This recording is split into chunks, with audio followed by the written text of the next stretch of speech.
Okay, I'm just gonna come right out and say it. Kingdom Hearts 1 is such a good game, you guys, yet it never seems to get the love that it deserves. Even in conversations surrounding this series, this game hardly ever comes up, even though there are lots of things that this first game does better than any other game in the entire series. That's right, baby, you better buckle up, because I'm getting controversial right out the gate. And now, with the remaster available on basically every modern console, the gameplay and graphics are in the best shape they've ever been in. But when it was released initially on the PS2, it was still incredibly influential and unique.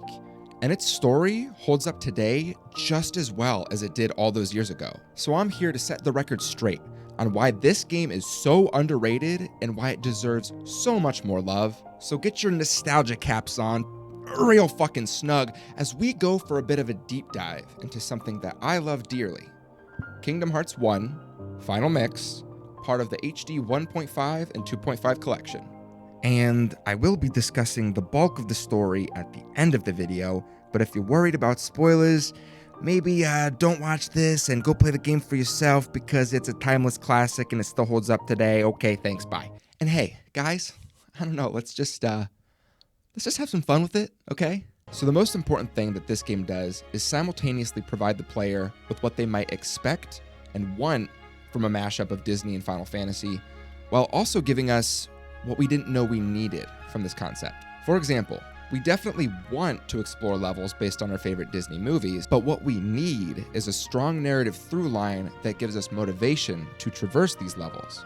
And on top of that is the brilliant idea to make each Disney movie its own world, perfectly contextualizing these films within the Kingdom Hearts universe. Also, we might want to hang out with our favorite characters and beat up on our favorite villains. Oh yes, my favorite Disney villain, fucking Sephiroth! But what we need is an overarching threat that we not only want to hit with a giant key sword, but that we need to hit with a giant key sword. That's right, I'm not only talking about the council of shit-talking Disney villains, led by Maleficent, which, okay, sidebar here, it is so neat to see them bicker and conspire with one another like this, yet for some reason, no other Kingdom Hearts game to date has had the Disney villains team up like this, and I cannot fathom why. This is so fucking cool. But I'm also talking about everyone's favorite little dickhead, Riku, who is just, wow, he's just the worst. You see, in this game, you play as this sweet, sweet boy named Sora, who is best friends with these two, Riku and Kairi. And what this game does so brilliantly is instantly drop us into situations that really demonstrate Sora's relationship with his two best friends. Sora clearly has a huge crush on Kairi, and Sora has this ongoing rivalry with Riku, who is super cocky and rude, and, I don't know about you. This definitely got me invested in wanting to kick the shit out of this dude, but I couldn't because he was better than me, and he keeps score just to be sure that you know that you suck. Riku might be Sora's rival, but he's also ours. I kid you not, when I was younger and I had to race Riku to see who got to share the special soul bonding fruit with Kairi, I remember losing and being so disappointed that I restarted my game so I could try again. But I hadn't saved yet, so I had to replay what, at the time, took me about 30 minutes to get back to, because back in the day, when this game was only on the PS2, you couldn't skip the cutscenes, so I had to rewatch them all. Then, when I finally beat him, and Sora is equally jazzed as I am about winning, Riku just says, "Oh, well, lighten up, dude. It's just a game. It's just a game. Oh, that Paupu fruit thing, dude, it was just a joke. Dude, it's just a prank, bro. Lighten up." This is such a great way of making you relate to Sora by putting you through gameplay scenarios where it genuinely feels bad to lose. Yet, Riku won't let you have the satisfaction even when you win. So later on, when Riku ends up joining the bad guys and increasingly becomes more of an antagonist throughout the game, you already have a reason to want to take him down. And we know that Sora loves Kairi, and so do we. So when a portal of darkness rips us from our home and blasts us into another world, separating us from her, it's a no-brainer that, yeah, we gotta go find this chick.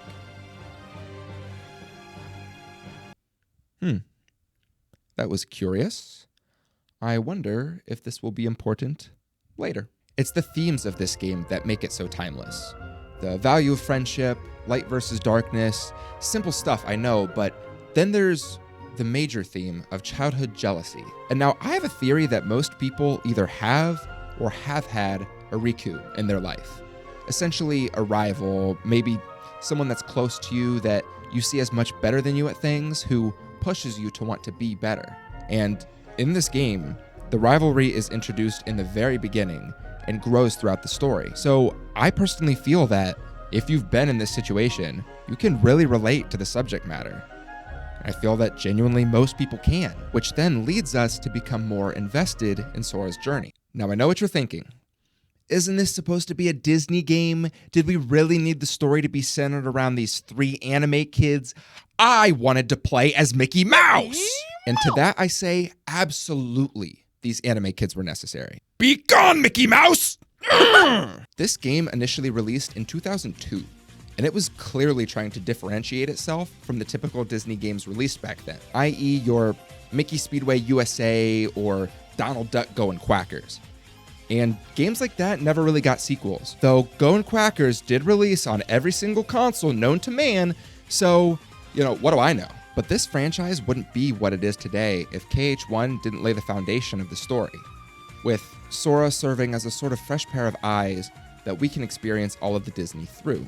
All of this is brand new to him, which oddly makes it feel new to us, even if you've seen the movies these worlds are based on. Although this game doesn't overdo it with the anime characters, as there are only 4 original characters created specifically for this game. Not counting Sora's mom, of course. Sora, dinner's ready. Come on down. Sora?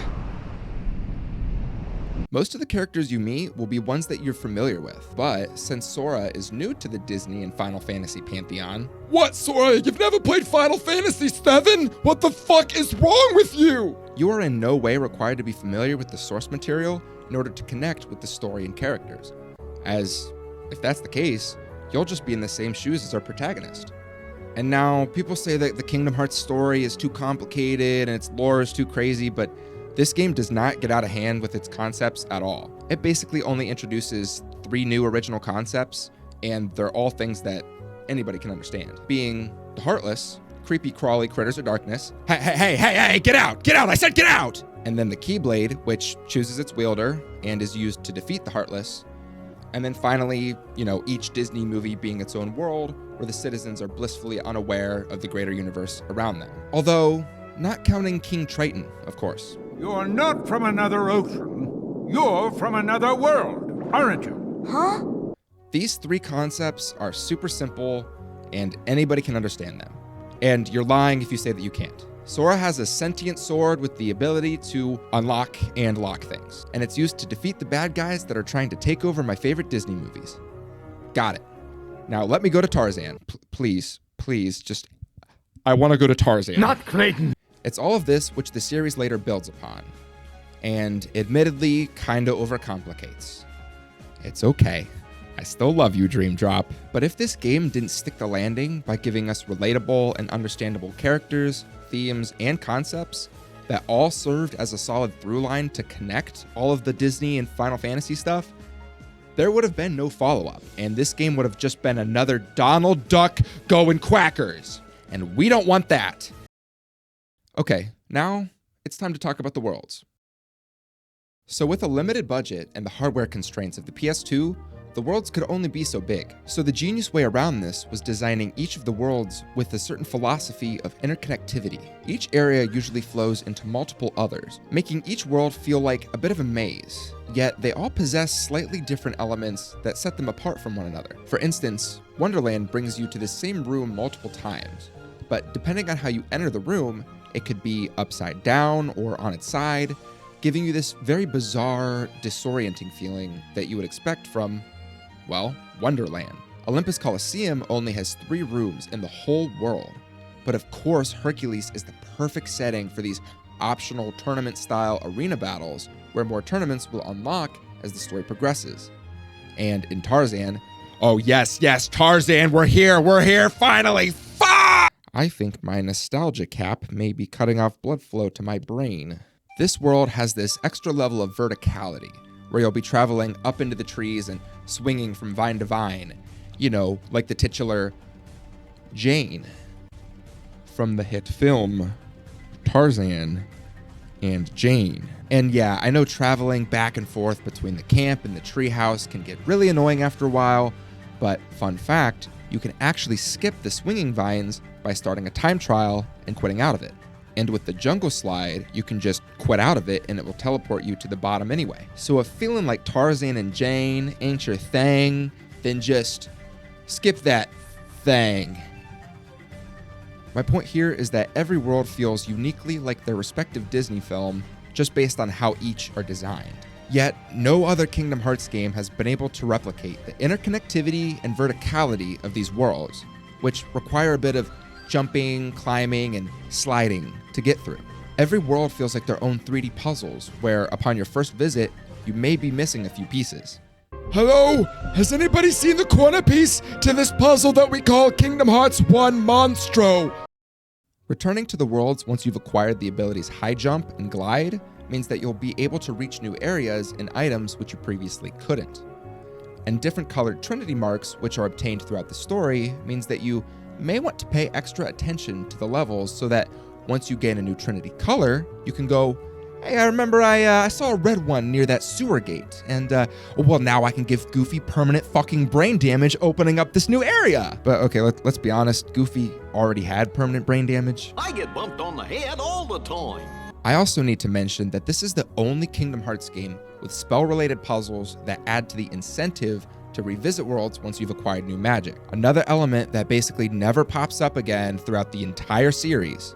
Birth by Sleep kinda has a thing like this, but I mean, come on, that's not a puzzle. The closest thing we have to that is KH2 Atlantica that requires you to return after you've acquired certain spells, but there's no puzzles involved here.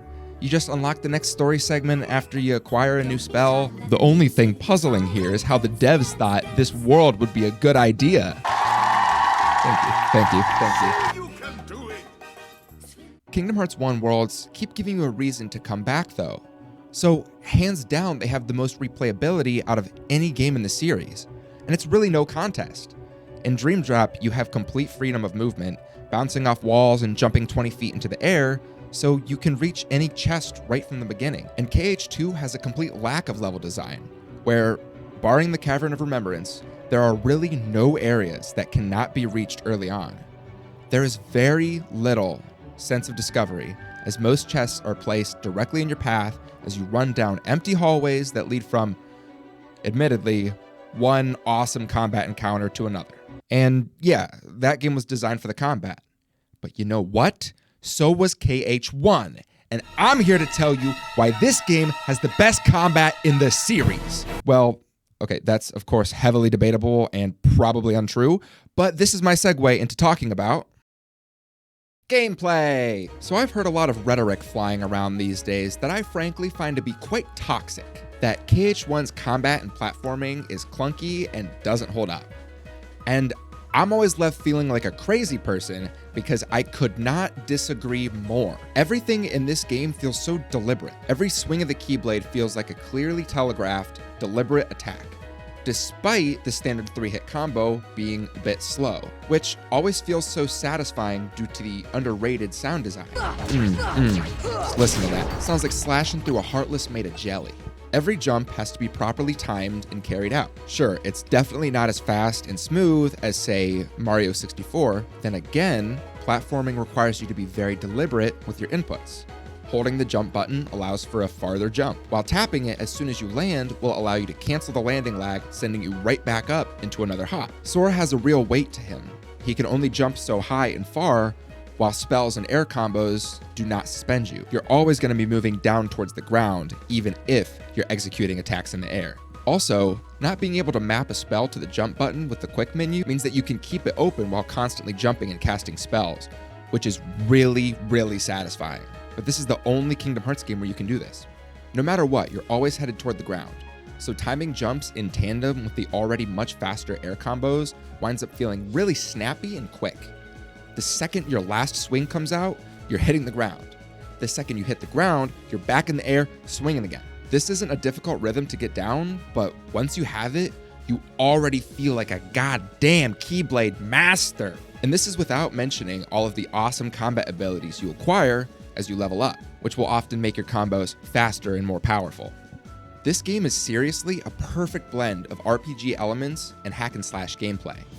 And correct me if I'm wrong. No, really, please correct me. I'm just some dumbass with a camera. But up to the point of the release of this game, no other games had really done what this one had. The idea of building your team's statistics by leveling up and equipping different gear and weapons was typically reserved for turn-based strategy games. This game requires you to carefully decide how to build your party while also being good at properly timing your blocks, dodges, attacks, and magics. Plus, sometimes Tarzan gets to join your party. Hello? Hello, did somebody say epic? Did somebody say revolutionary game? Hello? From the very opening of the game, you're presented with a pretty major decision to keep one and give up one of these 3 weapons: a sword, a shield, and staff. Your selection here will not only determine your starting statistics for the game, but it will also determine what abilities you acquire as you level up.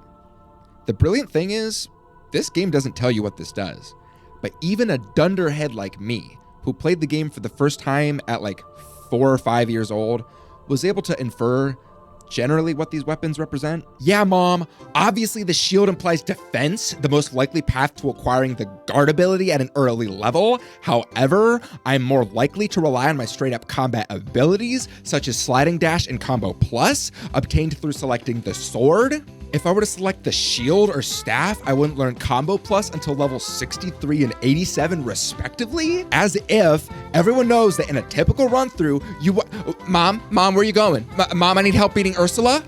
Mom? Ursula, Mom, Ursula! Also, depending on how you answer these questions, you'll either require less XP to level up at either the beginning or end of the game. The middle answers mean that you level up at a steady rate, while the top answers mean earlier and the bottom mean later. Doesn't make much of a difference in all honesty, but it's cute and adds a bit of variation between playthroughs. What's your KH1 personality type? I'm an INFJ, which means that my adventure begins in the dead of night. Sounds promising. But the real replayability comes from the weapon selection, as there are some pretty significant differences in ability acquisition based on what you choose. Leaf Bracer, the ability that prevents you from taking any damage while healing, is not obtained until level 69 if you choose the sword. You likely won't even be close to this level in a standard playthrough without doing a bunch of side stuff. I'm typically around 50 to 55 by the time I fight the final boss. However, if you selected the shield, you obtain Leaf Bracer at level 27, around the midpoint of the game, which makes sense for the shield, as this is a defensive ability. But Scan, the ability that allows you to view enemy health bars, is not acquired until level 21 with the shield, yet you get it at level 9 and 15 with the sword and staff respectively. Not being able to see health bars for the first 5 or more bosses will definitely change how you play the game. I also think it's neat that this is an ability we equip. We turn it on the way we do any one of Sora's combat abilities, which, after doing so, he is then able to perform. So does that mean that he can see the health bars too? Like, they're diegetic, existing in the physical space because we gave Sora the ability to scan? Food for thought. But the customization here is incredible. Honestly, for any experienced gamers out there, this one really shines when playing on the Proud Mode difficulty. You're really forced to consider your item management, as taking more damage means that you'll likely be using way more potions. Plus, building your character's stats with equipment becomes a much more careful consideration between which stats you value most. Health, MP, used for casting spells and also determines spell damage, AP, points required for equipping abilities, and finally, strength and defense. Plus, some equipment grants a percentage of resistance to specific elements, like fire or ice, if that's your thing. Also, unlike KH2 and 3, you're going to have to carefully choose which abilities you equip, as you likely won't have enough AP to equip everything you want.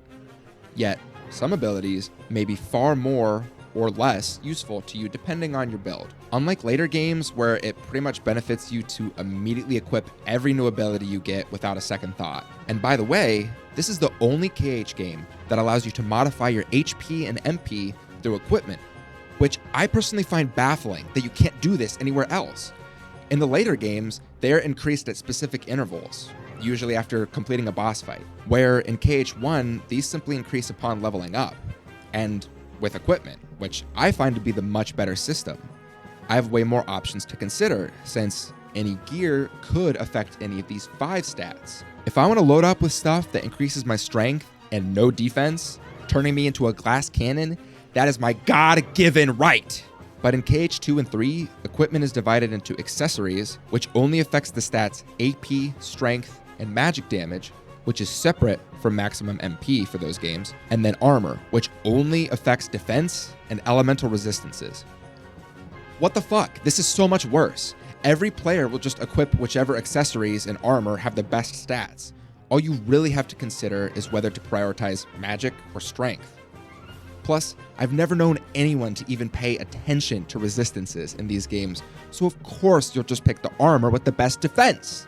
Resistance has only really been useful to me a couple times in this series, and they've all been in KH1. Reducing how much my ass gets barbecued by Chernobog, how cold my tootsies get with the Ice Titan, or how much my ass gets barbecued by Maleficent Dragon.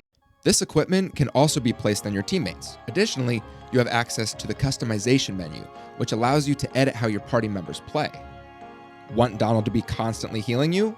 Load him up with MP-based equipment and abilities so that he never runs out, and set his defensive magic setting to constantly.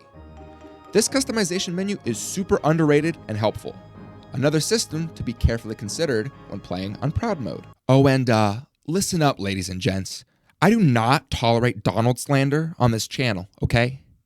Hating on this man, Duck, because, Donald only heals me when I heal myself is some BS. You know why? Because this Duck is healing you right when you need to be, and you know it. You know how I know that you need to be healed at this exact moment? Because you healed yourself at that exact moment. And if you hadn't, the Duck was on it, all right? So lay off of him!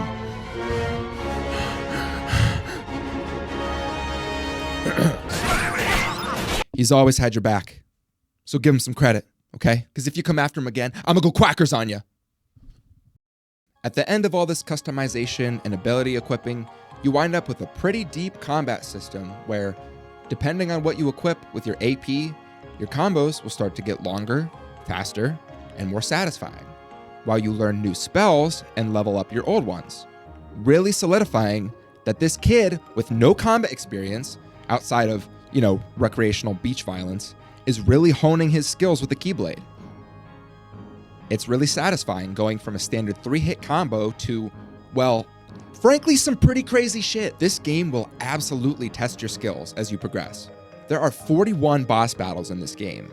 That is, depending on what you count as a boss, but this game lets you beat up on more Disney baddies than you could possibly imagine.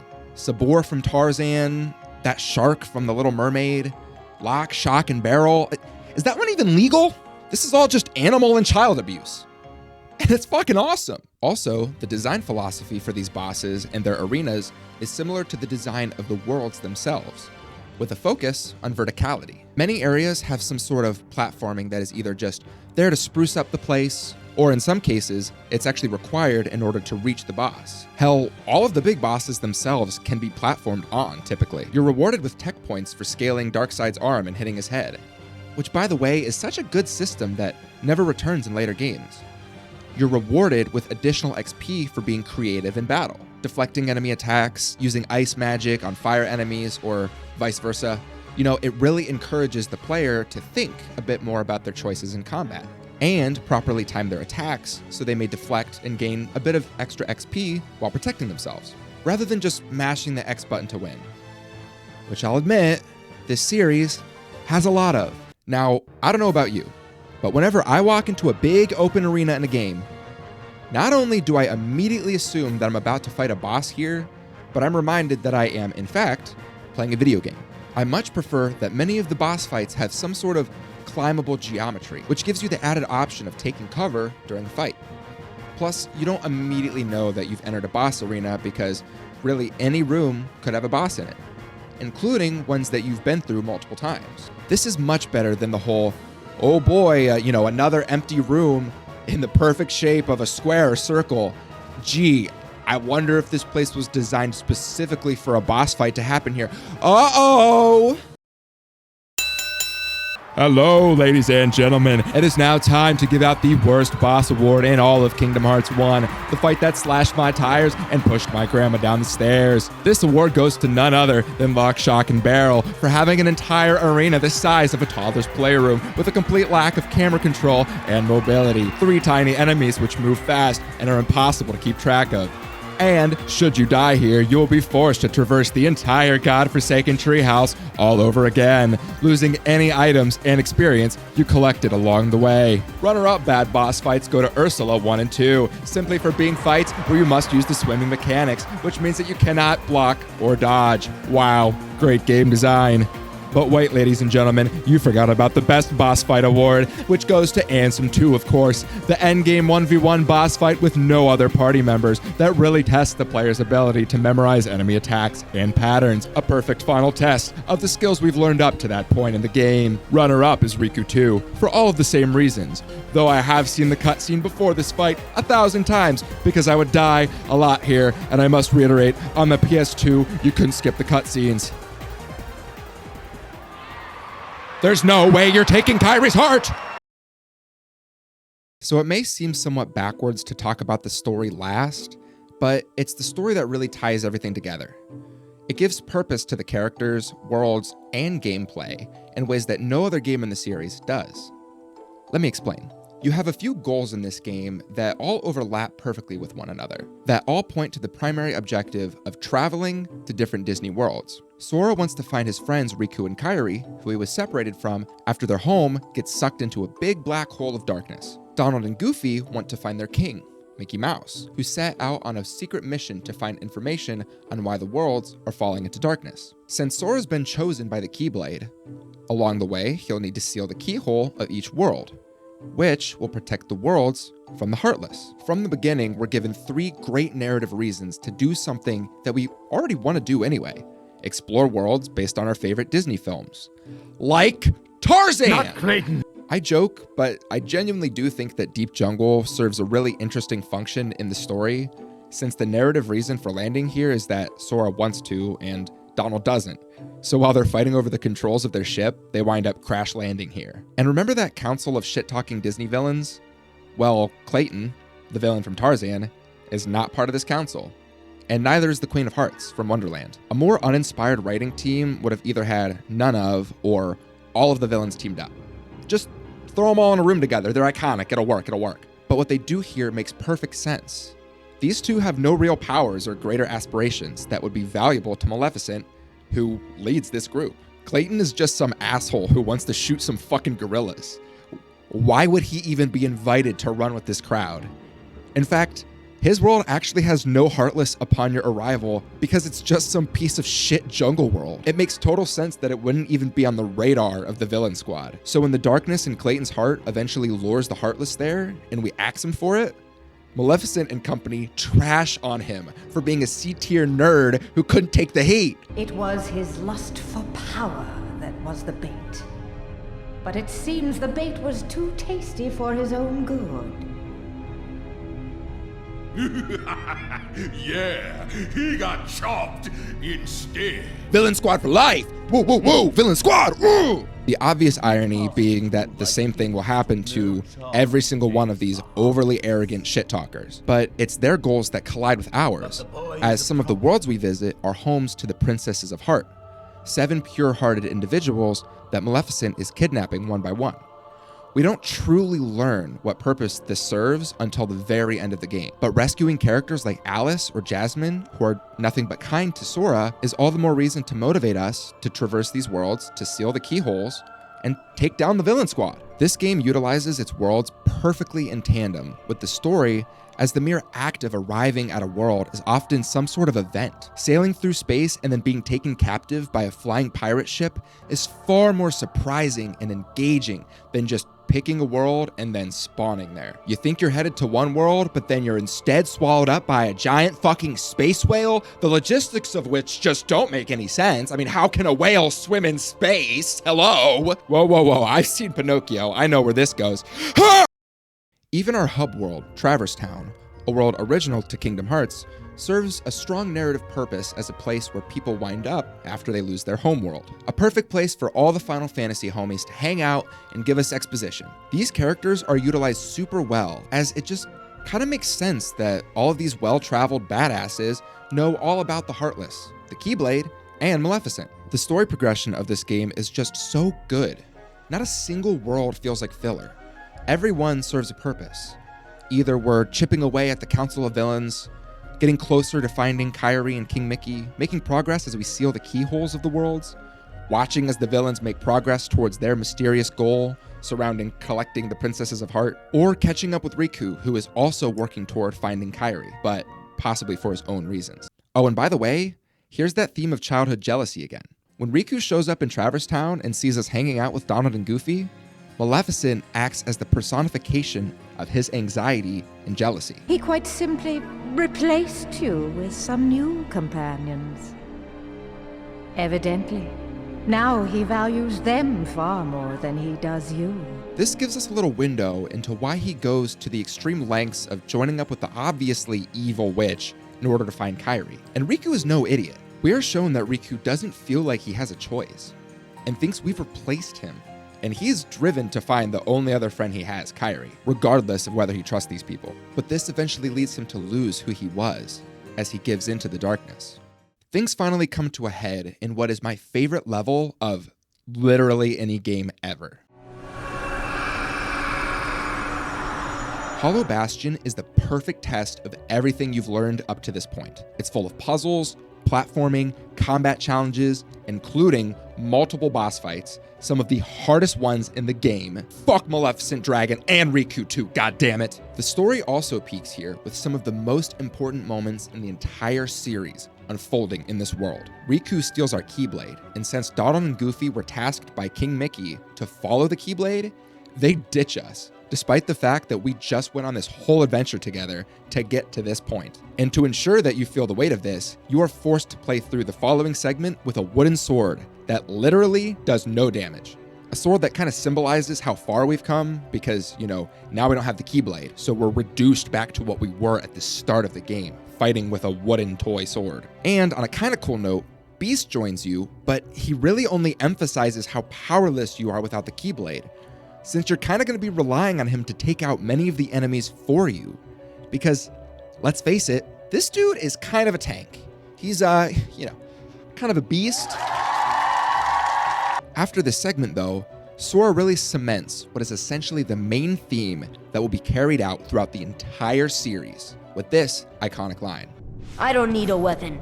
My friends are my power. This is also the most important moment for Sora's relationship with Donald and Goofy, as they choose him here over the Keyblade, solidifying that, yeah, they're friends, and they've got an unbreakable bond. And with that line, Sora proves that he is indeed worthy of that Keyblade. And it chooses him for real this time, so now he's gonna hang on to that fucker forever. So yeah, many important plot moments happen here that are so well crafted. This whole game, we've been looking for Kairi. Yet here we learn that her heart has been within us the entire time, which, if you'll remember, we were actually shown her entering us in the beginning of the game.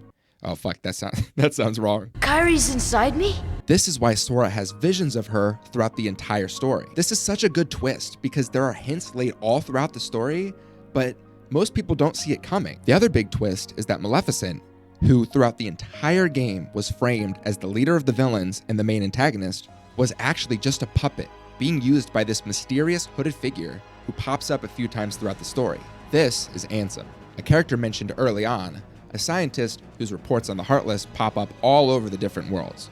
And I know I've waited all this time to even mention Ansem, but guys, KH1 Ansem is on another level. The calm, seductive tone of Billy Zane's voice is just so fitting for this character.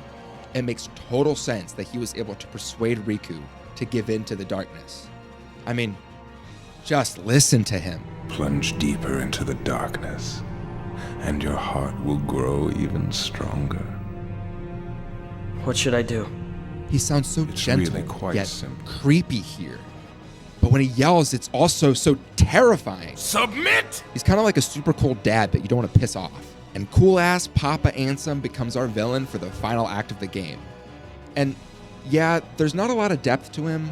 He's kind of just an evil dude who loves darkness, a running theme with Kingdom Hearts villains, but he serves his purpose well, as all of the major plot moments happen because of his efforts to reach Kingdom Hearts. Not the video game, Kingdom Hearts. Apparently it's a place of ultimate power that he and every other fucking bad guy in the series wants really, really badly. And that's what we learn the 7 princesses are for. Collecting their hearts allows the door to Kingdom Hearts to be opened. Oh, and also, Kairi is a princess of heart. And in order to wake her up, Sora takes Riku's dark keyblade and plunges it into himself in order to free her heart from within him. This is such a Sora thing to do, as his entire character is about being positive, fearless, and putting others before himself. And I cannot stress how important this moment is in all of Kingdom Hearts lore, but we're not going to get into the whole Roxas Naminé thing here. But yeah, this turns Sora into a Heartless, and this is the only moment in the whole series where we get to play as one of these guys, which is actually super cute. So you better cherish it because it really doesn't last long. And we even get a great moment of redemption as Riku holds back Ansem, giving our friends a moment to escape. Seriously, I cannot emphasize how many amazing moments happen at Hollow Bastion, and I cannot stress enough that none of this would have been possible without our sponsor, Papa Ansem. Everybody thank him. Give him a big hand. Thank you. Thank you for fucking up everything and throwing the worlds into chaos. Thanks, Dad. But don't forget about that Best Boss Award I gave to Ansem's second phase, because this really is a perfect fight. It's perfect, but I hope that once you start fighting him, you don't have plans for about 3 hours, because he's got about 97 different phases, but it's at the end of it all, when we finally defeat Ansem, that we finally first see King Mickey. And oh shit, he's got a Keyblade. You know what? That makes perfect sense. He deserves one, actually. I have to give this game major props for waiting until literally the last scene to show Disney's flagship icon. It's really satisfying, as I'm sure many players were expecting him to show up at some point earlier in the game, and it's extra comforting when we see this familiar face as he shows up to save the day with us and seal the door to darkness. Riku gets his final moment of redemption here as he helps to seal the door from the inside, possibly trapping himself in this dark place forever. It's his final line that he says to Sora that wraps up everything perfectly. Take care of her.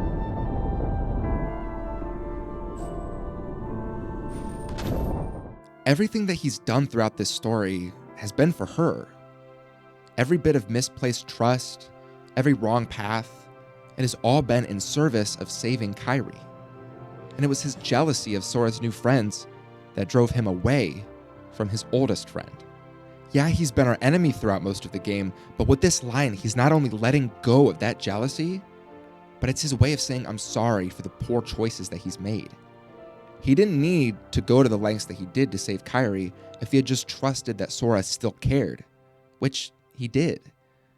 No matter how many new friends Sora makes, nobody can ever replace that place he has in his heart for his 2 best friends, Riku and Kairi. And I think here, Riku finally gets it. And through his actions, closing the door from the inside, it's his way of making reparations. But Sora can't go home to Kairi. Not yet. As the worlds lost to darkness begin to reform, she has returned to their home, Destiny Islands. Yet, Sora still stands in this endless void. Our whole journey was to get to her, and now she stands so close, yet she's actually worlds away. With that, Sora makes a promise to return, and the game ends. This ending is perfect. It never fails to bring me to tears. Most players expect a happy ending with our main trio of friends sailing off into the sunset. After all, this is a Disney game, right? But this bittersweet note hits so much harder. We saved the day, beat the bad guy, got rid of the Heartless, and restored peace to the worlds. Yet, we're just as far away from our best friends as we ever were. And they were the whole reason we set out on this journey in the first place. Just as soon as we had them back, they were gone again. And now we don't know what lies ahead. This was such a risky ending that I admire so much. There was no telling whether or not this game would be well received. And if it wasn't, there would have been no follow-up. And this could have been the definitive ending to all of Kingdom Hearts. Could you wrap your head around that if this is where it ended? Yet, this is just the beginning of a long, complex, beautiful story, and one of my favorite series of all time. Everything is just so well put together in this one.